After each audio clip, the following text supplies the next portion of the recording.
በእኛ በኩል ሲሄዱ ለ20 ቤቶች እስከ 48% ቅናሽ ያገኛሉ። ዲያስፖራ ከሆናችሁ ቤት በመኪና ዋጋ ልጠቁማችሁ። ዲኤምሲ ሲመጡ ለዲያስፖራ ልዩ ትኩረት አለው። እስከ 48% ድረስ የባህል ቅናሽ ለ20 ቤቶች አዘጋጅተናል። ከ80% በላይ ዲያስፖራ በሰፈሩበት በዚህ መንደር ቤት መግዛት ካሰቡ ሁሉንም ፍላጎት ያሟላ ሪል ስቴት ዲኤምሲ ነው። በወር 30 ሺህ ብር ገቢ ካለዎት ዲኤምሲ ያለ ስጋት ቤት ይግዙ። ዘመናዊ መኖሪያ ቤትዎን ከ220 ሺህ ብር ቅድመ ክፍያ ጀምረው ይዋዋሉ። 60% የባንክ ብድር ያዘጋጀን ሲሆን ካሉበት በእጅ ስልኮ ደውለው ከ8% ጀምሮ በመክፈል ቤትዎን ይውሰዱ። ወዲያው በ3 ቀን ዲኤችኤል ካሉበት ሀገር እናደርሳለን። ከስቱዲዮ እስከ ባለ 4 መኝታ እንዲሁም ቅንጡ የንግድ ሱቆችን አዘጋጅተናል። መንደሩ በ65000 ካሬ ላይ ያረፈ ሲሆን 5 ሊፍቶች፣ 5 የመዋኛ ገንዳ፣ 5 የከርሰ ምድር ውሃ፣ 5 ባካፕ ጄነሬተር አለው። ዘመኑን በዋጀ በአልሙኒየም ፎርምወርክ የግንባታ ጥበብ የሚገነቡ በመሆናቸው በአጭር ጊዜ ማስረከብ ዋና ግባችን ነው። እንደሚከፍሉት መጠን እስከ 35% ተጨማሪ ቅናሽ ተዘጋጅቷል። አስተውሉ፣ በእኛ በኩል ሲሄዱ ለ20 ቤቶች በስፔሻል ቅናሽ ይስተናገዳሉ። ቢደውሉ መረጃ ያገኛሉ። ይህ አዋዜ ልዩ ሰበር ነው። የጀርመኑ ቻንስለር ፍሬዴሪክ ሜርዝ መንግስታቸው ለዩክሬን የሚሰጠውን የመሳሪያ አይነት እንደማይገልጹ፣ ለዚህም ይጠቅማቸው ዘንድ ስትራቴጂክ አምቢጊቲ መርህ እንደሚከተሉ ማስታወቃቸውን የጀርመን ድምፅ የእንግሊዝኛ ዶቼ ቬለ ዘግቧል። ራሽያ በጀርመን ሰራሽ ቶረስ ሚሳኤል የትራንስፖርት መሠረተ ልማት ቢጠቃ በርሊን ጦርነት ውስጥ በቀጥታ እንደተሳተፈች ቆጥረን አጸፋውን በርሊን ላይ እንሰጣለን ብላለች። ጀርመን ለሶስተኛ ጊዜ ትወድቃለች ብለዋል የራሽያ ውጭ ጉዳይ ሚኒስትር ሰርጌይ ላቭሮቭ። ዳንኤል፣ የዩክሬን ሁኔታ አሁን በምንሰማው ደረጃ ከሆነ በጣም አስከፊ አካሄድ ነው ያለው። የሚገርም ነው። ለዚህ የዩናይትድ ስቴትስ አሜሪካ ፕሬዚደንትን የተኩስ አቁም ጥረት ወይም ደግሞ ምንድነው የሰላም ጥረት መሰረት በማድረግ ዓለም በአንጻራዊነት ምንም እንኳ ጦርነቱ መካሄዱ ባይቋረጥም ከዛሬ ነገ ግን አንዳች ነጥብ ላይ ይደረሳል የሚል ተስፋ ነው የነበረው። አሁንም ሁለቱ ሀገሮች እንግዲህ የኢስታንቡል ውይይታቸውን ለመቀጠል ወደ ቱርክ ይሄዳሉ። ይሁንና ዩክሬን እንደምትገኝ አላረጋገጠችም። ራሽያ በአጠቃላይ ይሄ ጦርነት እንዴት ነው የሚቆመው፣ ያላት የሰላም ሀሳብ ምንድን ነው የሚለውን በጽሁፍ የምታቀርብበት ነው። ይህም ደግሞ ወሳኝነት አለው ማለት ነው። ከወዲሁ የሚራመደው እንደምታውቀው አሜሪካና ዩክሬን ሳዑዲ አረቢያ ከወራት በፊት የደረሱበትና በጋራ ያወጁት ራሽያ እንድትቀበለው የሚጠበቀው ግፊት የሚደረግባት ለአንድ ወር የሚቆይ የአየር የየብስና የባህር ተኩስ አቁም ስምምነት ነው። ነገር ግን ያሉት ወይም ደግሞ የጦርነቱ መነሻ ምክንያቶች ያለቻቸውን በመፍታት ላይ ያተኮረ ውይይት ነው ሊደረግ የሚችለው የምትለው ራሽያ እነዚህ ሁኔታዎች ላይ ስምምነት ሲደረስ ነው ወደ ተኩስ አቁም የምንገባው የሚል አቋም እንዳላት በተበታተነ መልኩ እንሰማለን። ግን በጥቅል ራሽያ ምንድን ነው ያላት በተጨባጭ የሚለውን ምናልባት እንግዲህ በዚህ በኢስታንቡል የሁለቱ ሀገሮች ቀጥተኛ ድርድር መድረክ ላይ ታስታውቃለች ተብሎ የሚጠበቅ ነው። ዓለም ስትራቴጂክ አምቢጊቲ ምን ማለት ነው? መሰረተ ሐሳቡን ብታስረዳን። እንደገና ደግሞ ቻንስለሩ ይህን ሲሉ ለራሽያ ምን አይነት መልእክት እያስተላለፉ ነው? እውነቱን ለመናገር ያው ከዚህ ቀደምም እንግሊዝም ፈረንሳይም ስቶርም ሻዶ የሚባለው መሳሪያቸውን ዩክሬን በመጠቀም ራሽያ ግዛት ውስጥ ኢላማዎች እንድትመታ ፈቅደው እንደነበር እናውቃለን። ባለፈው ዳር ወር አሜሪካም እንደዚሁ አታካሚ ሚሳይሎቿን እንድትጠቀም መፍቀዷን እናስታውሳለን። እና እነዛን ፍቃዳቸውን ተከትሎ ዩክሬን ልትፈጽም የቻለቻቸው ጥቃቶች ብዙ አልነበሩም። ለምሳሌ ኩርስክ ውስጥ ምክንያቱም ጦሯ እዛ ስለነበረ ጦሯን ከማገዝ አኳያ ወይም ጦሯ ባለበት ግንባር የራሽያን አቅም ለማዳከም ተጠቅማበታለች። ከዛ ቀደም ሲልም በተለይ ስቶርም ሻዶውን በዚህ በክሬሚያ ልሳነ ምድር ላይ የተለያዩ ጥቃቶች ስታደርስበት ቆይታለች። አታካምን በተለይ በዚህ በኩርስክ እና እንደዚህም ደግሞ በተለይ ከርኪቭ ራሽያ ከርኪቭ ላይ የሰነዘረችውን ማጥቃት ለመመከት ወደ ራሽያ የድንበር ግዛቶች እንድትደበደብበት አሜሪካ መፍቀዷን እናውቃለን። አሁን የተለየና የባሰ የሚያደርገው አዲሱ የጀርመን ቻንስለር ፍሬዴሪክ ሜርዝ ጠቅላላ እነዚህ ሀገሮች አሜሪካንን ጨምሮ ከዚህ በኋላ በዩክሬን ላይ የጦር መሳሪያ ርቀት ገደብ እንደሌለ ነው የገለጹት። ይሄ ሰሞኑን ሲወራ የቆየ ነው። ይሄ ምን ማለት መሰለ? በእጇ ያሉትንም ሆነ ካሁን በኋላ በእጇ የሚገቡትን መሳሪያዎች ያለ ገደብ መጠቀም ትችላለች። አንድ ለምሳሌ ያክል ኩርስክ ላይ ለገጠማት ወይም ደግሞ እዚህ የድንበር ከተሞች ላይ ላለ ውጊያ እንደዚህ በሚል አይደለም። መሳሪያው የራሷ ነው። ስለዚህ ያዋጣኛል ብላ ባመነችበት መንገድ የፈለገችውን ቦታ ሚሳኤሉ የደረሰበት ቦታ መርጣ መምታት ትችላለች። ራሽያ ውስጥ የሚሰጣት መሳሪያ ሊመታ የሚችልበትን ርቀት ያህል ያለምንም ገደብ ያለምንም ተያያዥነት። ለምሳሌ ጦርነቱ የሚካሄደው ድንበር ላይ ነው አይደለም? አሁን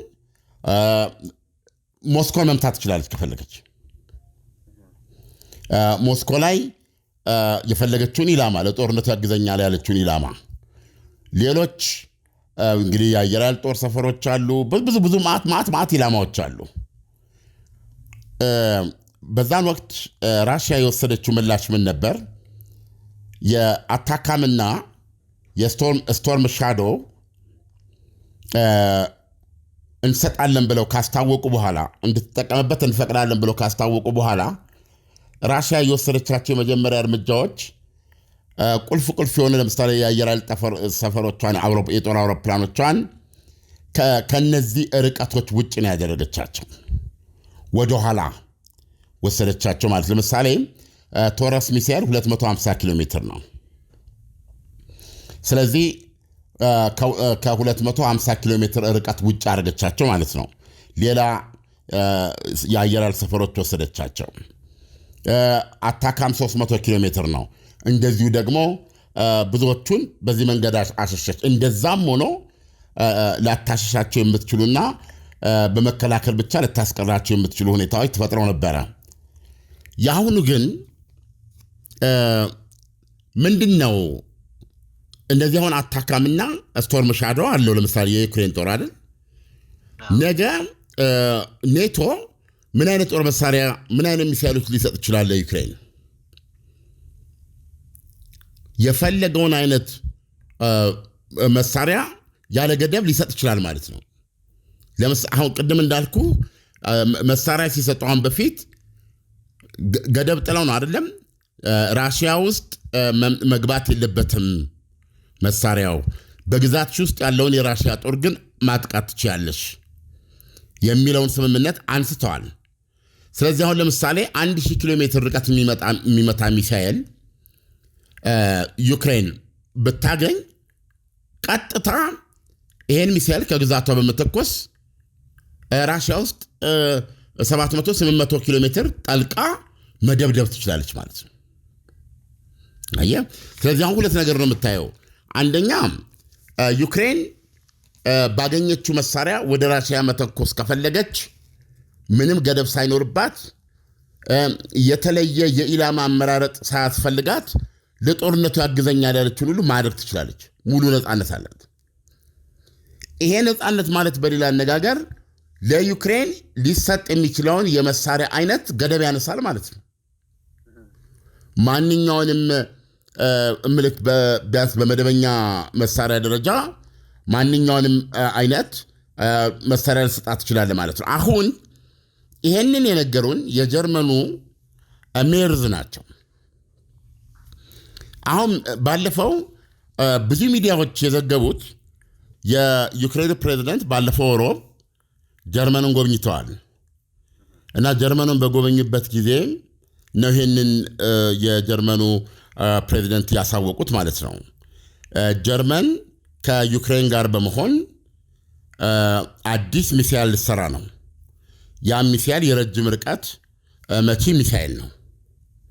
ያ የሚሰራው ሚሳኤል የሚመረተው ሁለቱም ጋር ነው።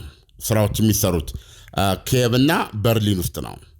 እና መሳሪያው መጨረሻ ላይ ግን ያው በዩክሬን እንደተመረተ ሆኖ ነው። አንደኛ የቴክኖሎጂ ሽግግር ነው። ሁለተኛ ያ የሚመረቱ አዲስ ሚሳኤል ምን አይነት ሚሳኤል ነው? ለምሳሌ ምን ያህል ርቀት ይመታል የሚሉትን ዲቴሎች አልገለጹም። አሁን ይህም በተመለከተም መከላከያ ሚኒስትሮቻቸው የመግባቢያ ስምምነት ተፈራርመዋል እና በተፋጠነ መንገድ ይህን ሚሳኤል የማምረት ስራ እንደሚጀመር ገልጸዋል። ትልቁ ጥያቄ የነበረው ግን ጀርመን ቶረስ የሚባል ሚሳኤል አላት 500 ኪሎ ሜትር የሚመታ። ይህን ሚሳኤል የቀደመው መንግስት የቻንስለር ሹልዝ መንግስት እስከ መጨረሻው አልሰጥም በማለት ጸንቶ ቆይተዋል። በዛን ወቅት እኚህ የተቃዋሚ ፓርቲ መሪ ነበሩ። አሁን ቻንስለር የሆኑት ያው ጥምር መንግስት መስርተው ነው። ኤስዲፒ የሚባለው የሹልዝ መንግስት አሁን ሁለተኛ ትልቁ ተጣማሪ የመንግስት አካል ነው። የመንግስት አካል የሆነ ፓርቲ ነው። እኚህ በተቃዋሚነታቸው ጊዜ ይሄ ቶረስ ሚሳኤል በአስቸኳይ እንዲሰጥ ጥሪ ያደርጉ የነበሩ ሰው ናቸው። ሜርዝ አሁን ዘለንስኪ በጎበኙበት ጊዜ የተጠበቀው ነገር ምንድን ነው? ዩክሬን ያለ ገደብ ራሽያ ላይ መተኮስ ትችላለች። ያገኘችውን ሚሳኤል ምንም ገደብ አይጣልም። ከዚህ በኋላ በሚሰጣት መሳሪያ ሊደርስ በቻለበት ርቀት ማጥቃት ትችላለች ከመባሉ አንጻር ኢትስ ናቹራል ጀርመን እስካሁን ድረስ የያዘችባትን ይህንን ቶረስ ሚሳኤል ትሰጣለች ተብሎ ተጠብቆ ነበር። ነገር ግን አልሆነም። ስለዚህ ብዙ ሚዲያዎች ምን ብለው ጻፉ? የዩክሬኑ ፕሬዚደንት ዘለንስኪ ሮብ ዕለት በጀርመን ባደረጉት ጉብኝት አዲስ ሚሳኤል ለመስራት በጥምር የሚያስችላቸውን ይሄን ያህል ገንዘብ አገኙ። ነገር ግን አሁንና ወዲያው ሊጠቀሙበት የሚችሉትንና ለዓመታት ሲቋምጡለት የቆዩትን ቶረስ ሚሳኤል ግን ሳያገኙ ባዶ እጃቸውን ተመለሱ ብለው ነው የጻፉት። አሁን የጀርመን ድምፅ ዘገባ ላይ ስትሰማ ምንድን ነው የሚነግረን? ምን ብለዋል ሜርዝ? ከዚህ በኋላ ለዩክሬን የምንሰጠውን የመሳሪያ አይነት አናሳውቅም፣ ስትራቴጂክ አምቢጊቲ መርህን መጠቀም ጀምረናል አሉ። ስትራቴጂክ አምቢጊቲ ምን ማለት መሰለም? ይሄን ብዙ ሀገሮች ይጠቀሙታል። ለምሳሌ ያክል እስራኤልን እንውሰድ። እስራኤል አሁን በዓለማችን በርካታ የኒውክሌር መሳሪያዎች ካሏቸው ሀገሮች አንዷ ናት። በሲአይኤ ትንተና እስራኤል የሃይድሮጅን ቦምቦች ማለት ከአቶሚክ ቦምቦች እጥፍ 10፣ 20፣ 30 እጥፍ የሆኑ ማለት ነው በማውደም ኃይላቸው። ሳይዛቸው በአንጻራዊነት ትንሽ፣ በማውደም ኃይላቸው ግን የ10፣ 20 እጥፍ የሚደርሱ አውዳሚዎች ማለት ነው። እንደገና በሚኒያቸር ደረጃ ማለት ነው ኒውክሌርን በታንክ ጥይት መተኮስ የሚችሉ ሀገሮች አሉ። ለምሳሌ እነ አሜሪካ፣ እነ እንግሊዝ፣ እነ ፈረንሳይ፣ ራሱ እስራኤልን ጨምሮ እነ ቻይና፣ እንደዚህ በጣም የዳበሩ ሀገሮች በሚኒያቸር ደረጃ የኒውክሌር መሳሪያን በታንክ ላይ መተኮስ ይችላል። በታንክ ጥይት ደረጃ ማለት ነው፣ ታክቲካል። ስለዚህ ጦር ሜዳ ላይ በዘወርስት ከመጣ ምንድነው ኒውክሌር ቲፕድ በሆነ ጫፉ የኒውክሌር በሆነ የታንክ ጥይት ያበራየዋል፣ ይጠራርጓል ማለት ነው። ስለዚህ በመድፍ ላይ መተኮስ ይችላሉ። ይሄ የደረስክበት የቴክኖሎጂ ምጥቀት ነው። በዚህ ደረጃ ያስቀምጣታል የሲአይኤ መዘርዘሪያ እስራኤልን። እስራኤል ግን እንደ መንግስት አቋም እስካሁን ድረስ አለኝ አትልህም፣ የለኝም አትልህም። ይሄ ምን ተብሎ ይጠራል? ስትራቴጂክ አምቢጊቲ ይባላል። አያ ሆም ብሎ አፍን መዝጋት ትሎ ትችላለህ። ገብቶሃል? አለኝም የለኝም ማትልበት ወይም ደግሞ ጠላት ሲገምት ይኑር። ተረዳኛ ባይሆኑ አሁን አለው እንዳትል አታረጋግጥልህም፣ የላትም እንዳትል አታረጋግጥልህም። አምቢጊቲ ማለት ነው። ወይም ግራ ማጋባት ልትለው ትችላለህ። አሁን የጀርመኑ ምንድነው ያሉት? ከዚህ በኋላ ጀርመን ለዩክሬን ስለምትሰጣቸው መሳሪያ አይነቶች አትናገርም። የማትናገሩም ዝም ብሎ በሰሜን ሳይሆን በቃ ይሄን ፖሊሲ አዳፕት አድርጋለች። ስትራቴጂክ አምቢጊቲ በቃ የመናገር ግዴታ የለብንም የሚል ነው። ስለዚህ አሁን ምንድነው ራሽያ ያለችው? በስቶርም ሻዶ ሚሳኤል ጸረ ምሽግ ነው ይሄ ስቶርም ሻዶ የሚባለው በአርማታ በብረት በሲሚንቶ ድድር ከመሬት በታች ከመሬት በላይ ያደረከውን ነገር መበረቃቀስ የሚችል ከባድ ወርሄድ ያለው ሚሳኤል ነው። 500 ኪሎ ሜትር ከጦር ጀት ነው የሚተኮሰው። በሱ ምክንያት በሱ መሳሪያ ዩክሬን ተጠቅማ አንድ መሰረተ ልማትን ብታወድም ምቱ ቀጥታ በበርሊን የተደረገ መሆኑን ወስደን ምላሻችን የጀርመን የጦር ሰፈሮች ላይ ይሆናል። ወይም ጦርነቱ በቀጥታ በራሽያና በጀርመን መካከል ይሆናል። ወይም ውጭ ጉዳይ ሚኒስትር ሰርጌይ ላቭሮቭ ባሉት ደግሞ የጀርመን ሶስተኛ ውድቀት ይሆናል ብለዋል። እንዴ ዓለምነህ፣ ሶስተኛው ውድቀት ማለት ምን ማለታቸው ነው? ሶስተኛው ውድቀት ማለት ምንድነው መሰለም? በአንደኛው የዓለም ጦርነት ወቅት አሁንም በጀርመን ያው ጦርነቱ በዋነኛነት ጀርመን ያለችበት ጦርነት ነበረ። የተጠናቀቀውም በጀርመን ሙሉ በሙሉ መሸነፍ ወይም ምርኮ ማለት ነው። እና እነ ፈረንሳይ ለተወሰነ ጊዜ ሁሉ ነገር በጀቱን የሚያስተዳድሩት ሁሉ ነገር የእንቅስቃሴ የሚቆጣጠሩት እነ ፈረንሳይ ነበሩ፣ ሙሉ በሙሉ የተሸነፈችበት ማለት ነው። ከዛ በኋላ የሁለተኛው ዓለም ጦርነት መጣ። የዓለም ጦርነት መጣ። መጀመሪያ ላይ ቀናው፣ ፓሪስን ተቆጣጠረ። ልክ በአንደኛው ዓለም ጦርነት ፈረንሳይ አሸንፋ መርከብ ላይ በርሊን ባቡር ውስጥ ነው የነበሩትን አገዛዝ ያስፈረመቻቸው ምርኮ እጅ መስጠት ሰነድ ማለት ነው። ያንን ለመበቀል ራሱ ሂትለር ፓሪስ መጥቶ ከፈረንሳይ መሪዎች ጋር ምንድነው ጀነራሎች ጋር ተፈራረመ ማለት ነው። አሸናፊነቱ ማለት ነው። እንደዚህ ነበር ያደረገው። ስለዚህ አሁን መጨረሻ ላይ ግን የሁለተኛ ዓለም ጦርነት ምን ሆነ? ጀርመን በተባበሩት ኃይሎች ተሸነፈች አይደለም፣ ወደመች፣ ተማረከች እንደገና። ስለዚህ በምስራቅ በኩል ያለውን ስታሊን፣ በምዕራብ በኩል ያለውን እነ አሜሪካ ወይም ያኔ ምንድነው በርሊን ግንብ የምትለውን አድርገው ለሁለት ተካፍሏት ማለት ነው። አሁን ደግሞ እዚህ ውስጥ ብትገቢ ለሶስተኛ ጊዜ እንዲሁም ተሸንፈሽ በቁጥጥር ስር ያለሽ እንደማለት ነው። በአንደኛው ዓለም ጦርነት ያው ተማርካለች አይደል እንዴ? በሁለተኛው ዓለም ጦርነትም በጀርመን መሸነፍ ነው ጦርነቱ ያበቃው። ስለዚህ አሁን ደግሞ በዚህ ብትመጪ ለሶስተኛ ጊዜ ጀርመን ትወድቂያለሽ የሚል ማስጠንቀቂያ የሰጡት። በነገራችን ላይ እኛ ነገሮችን አንደኛ በራሽያ በኩል ያለውን የምናገኘው ኢንፎርሜሽን በተለይ ከምናውቃቸው ምዕራባውያን መገናኛ ዘዴዎች በጣም የተወሰነውን ነው የምናገኘው። እውነቱን ለመነጋገር ከዚህ አንጻር እነ ሮይተርስ ይሻላሉ፣ ትንሽ ይሰጠዋል እንጂ አክቹዋሊ አርቲ ራሽያ ቱዴይ የሚለውን ስትከታተል ነገሮች በጣም እየጦዙ ናቸው።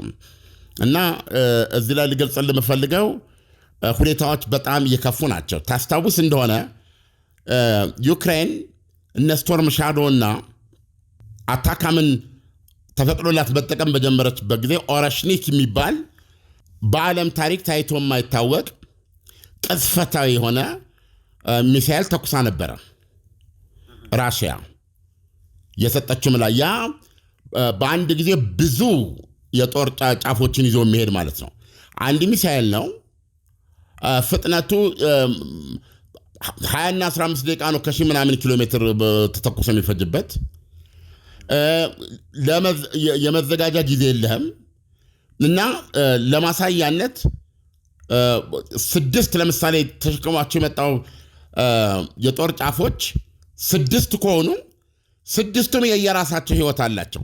ልክ ተሸክሟቸው ይዟቸው እንደመጣው ሚሳኤል ሃይፐርሶኒክ ሁሉ እነሱም ሃይፐርሶኒክ ናቸው ወደ ኢላማቸው ሲሄዱ። አየር ላይ ከተለያዩ በኋላ 6ቱም ወደ ተለያየ 10ም ሊሆን ይችላል ወደ ተለያዩ ኢላማዎች ወደ የራሳቸው ኢላማዎች በዛ ፍጥነት ነው የሚሄዱት። ያ መላ አውሮፓን ክው ያደረገ ነበረ።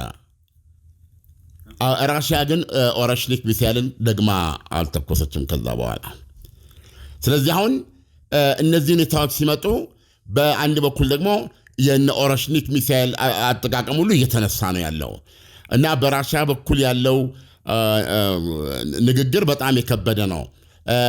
ራሽያ በጦርነቱ ከተገፋች አውሮፓውያን የሚደነቁባቸው የሌዘር መሳሪያዎች እና ሌሎች ከዚህ በፊት ጥቅም ላይ ውለው የማያውቁ እነሱ የማያውቋቸው መሳሪያዎች እንዳሏትና ያንን ልትጠቀም እንደምትችሉ በሰፊው እየተነገረ ነው የሚገኘው በራሽያ ሚዲያዎች። ዳንኤል ዓለም አሁን ላይ በራሽያና በዩክሬን መካከል ያለውን ጦርነት ለመቋጨት የሚደረጉ ወይም ሊደረጉ የሚችሉ የድርድር ሁኔታዎች እየተሳኩ ነው ማለት ይቻላል ወይ? ወይንስ ደግሞ ከድርድሩ ይልቅ ሁለቱ ሀገራት ጦርነቱ ላይ እየበረቱ ነው ማለት ነው የሚቻለው? እውነቱን እንናገር ከተባለ በሁለቱም በኩል ተኩስ አቁም አንደኛ አንድን ነገር ለመፍታት መተማመን ያስፈልጋል። ለምሳሌ ዩክሬን ይሄን ጦርነት በሰላማዊ መንገድ ለመፍታት ትፈልጋለች ወይ የሚል ጥያቄ ብታነሳ ሰላማዊ መፍትሄ ማለት ምን ማለት ነው? ራሽያ ይሄን ጦርነት በሰላማዊ መንገድ መፍታት ትፈልጋለች ወይ? ሰላማዊ መፍትሄ ማለት ምን ማለት ነው? ራሽያ የምትል ኦልሬዲ ያስኩትን ግዛት ላይ የሚቀሩኝን በእጅ ያልገቡትን በውጊያ ከምደክም በሰላም አሳልፋ ትስጠኝ። የኔቶ አባል እንደማትሆን ያው አሜሪካ ቃል የገባችው ነው። ስለዚህ አሳልፋ መስጠኝ ደግሞ እውቅና ሰጥታ ማለት ነው። 4ቱን የዩክሬን ግዛቶች የኔ መሆኑን አውቃ ትስጠኝ ነው። ሙሉ በሙሉ እቆጣጠራለሁ። የክሬሚያ ልሳነ ምድርን እውቅና ትስጥ ነው። ከዛ በተጨማሪ ደግሞ የወታደር ቁጥሯ ከ80,000 መብለጥ የለበትም። አይደለም እንደዚህ አይነት የረጅም ርቀት መሳሪያ ኪየቭ ውስጥ ሊሰራ ቀርቶ ስትራቴጂክ በሚባል ደረጃ ገብቷል። አንድም አይነት እንደዚህ አይነት መሳሪያ የማይኖራት ገለልተኛ ሀገር እንድትሆን ነው። ለምሳሌ በራሽያ በኩል ያለው አቋም ይሄ ጦርነቱን በሰላም ይፈታዋል። ሰላም ማለት ይሄ ነው ለራሽያ። በግልባጭ እስካሁን ድረስ የተለወጠ ነገር አልሰማንም። ዶናልድ ትራምፕ ምን ብለዋል? ዩክሬን ከቀብር በኋላ እዛ ምንድነው ቫቲካን በሄዱ ጊዜ የክሬሚያ ልሳነ ምድር የራሽያ መሆኑን ለማወቅ አውቃለሁ ብሎ ነግሮኛል ብሏል ዘለንስኪን። አልሰማንም ዘለንስኪ ሲናገሩ። ሁለተኛ አሁን ራሽያ ያዘቻቸው ግዛቶች የራሽያ ግዛቶች ናቸው ብለን እናውቃለን ብለዋል አሜሪካን። ዩክሬንም ይህን እንድታቅ እናደርጋለን ብለዋል። ዩክሬን ይህን እንደምትቀበል አልሰማንም። ዩክሬን እና የአውሮፓያኖች አንድ ድምፅ ነው ያላቸው። ይህ ጦርነት በሰላም አለቀ ማለት የራሽያ ጦር ሙሉ በሙሉ ከ4ቱ የዩክሬን ግዛቶች ብቻ ሳይሆን በ2014 ከያዘው ክሬሚያ ልሳነ ምድር ሲወጣ ነው ብለው ነው የሚያምኑት። አጠቃላይ ያለው ሁኔታ ይሄ ነው። ስለዚህ ቀጥሎ ቢያንስ በተኩስ አቁም ደረጃ ወይም ደግሞ ይሄን ነገር እንዴት ይፈታል እንዴት ይሄዳል የሚለውን ጠብቀን ማየት የምንችለው የአሜሪካው ፕሬዚደንት ዶናልድ ትራምፕ ቀጥለው በሚወስዱት እርምጃ ነው። ማለት ከራሽያ ጋር በመነጋገር ወይም ደግሞ ራሽያ አሁን በቅርቡ እንደምታስታውቅ በሚጠበቀው የራሷ የሰላም እቅድ ላይ ተመስርቶ ነው የሆነ ሀሳብ መስጠት የሚባለው። ለጊዜው ግን የተፋፋመ የጦርነት ሁኔታ ነው ያለው እንጂ ሰላም በሁለቱም በኩል ሲሪየስሊ የተያዘ አይመስልም። ዳንኤል በጣም ጥሩ ዓለም፣ ለትንታኔው አመሰግናለሁ። መልካም ምሽት ይሁንልህ። መልካም ምሽት። በእኛ በኩል ሲሄዱ ለ20 ቤቶች እስከ 48% ቅናሽ ያገኛሉ። ዲያስፖራ ከሆናችሁ ቤት በመኪና ዋጋ ልጠቁማችሁ። ዲኤምሲ ሲመጡ ለዲያስፖራ ልዩ ትኩረት አለው። እስከ 48% ድረስ የበዓል ቅናሽ ለ20 ቤቶች አዘጋጅተናል። ከ80% በላይ ዲያስፖራ በሰፈሩበት በዚህ መንደር ቤት መግዛት ካሰቡ ሁሉንም ፍላጎት ያሟላ ሪል ስቴት ዲኤምሲ ነው። በወር 30 ሺህ ብር ገቢ ካለዎት ዲኤምሲ ያለ ስጋት ቤት ይግዙ። ዘመናዊ መኖሪያ ቤቶን ከ220 ሺህ ብር ቅድመ ክፍያ ጀምረው ይዋዋሉ። 60% የባንክ ብድር ያዘጋጀን ሲሆን ካሉበት በእጅ ስልኮ ደውለው ከ8% ጀምሮ ጀምሮ በመክፈል ቤቶን ይውሰዱ። ወዲያው በ3 ቀን DHL ካሉበት ሀገር እናደርሳለን። ከስቱዲዮ እስከ ባለ 4 መኝታ እንዲሁም ቅንጡ የንግድ ሱቆችን አዘጋጅተናል። መንደሩ በ65000 ካሬ ላይ ያረፈ ሲሆን 5 ሊፍቶች፣ 5 የመዋኛ ገንዳ፣ 5 የከርሰ ምድር ውሃ፣ 5 ባካፕ ጄነሬተር አለው። ዘመኑን በዋጀ በአልሙኒየም ፎርምወርክ የግንባታ ጥበብ የሚገነቡ በመሆናቸው በአጭር ጊዜ ማስረከብ ዋና ግባችን ነው። እንደሚከፍሉት መጠን እስከ 35% ተጨማሪ ቅናሽ ተዘጋጅቷል። አስተውሉ፣ በእኛ በኩል ሲሄዱ ለ20 ቤቶች በስፔሻል ቅናሽ ይስተናገዳሉ። ቢደውሉ መረጃ ያገኛሉ።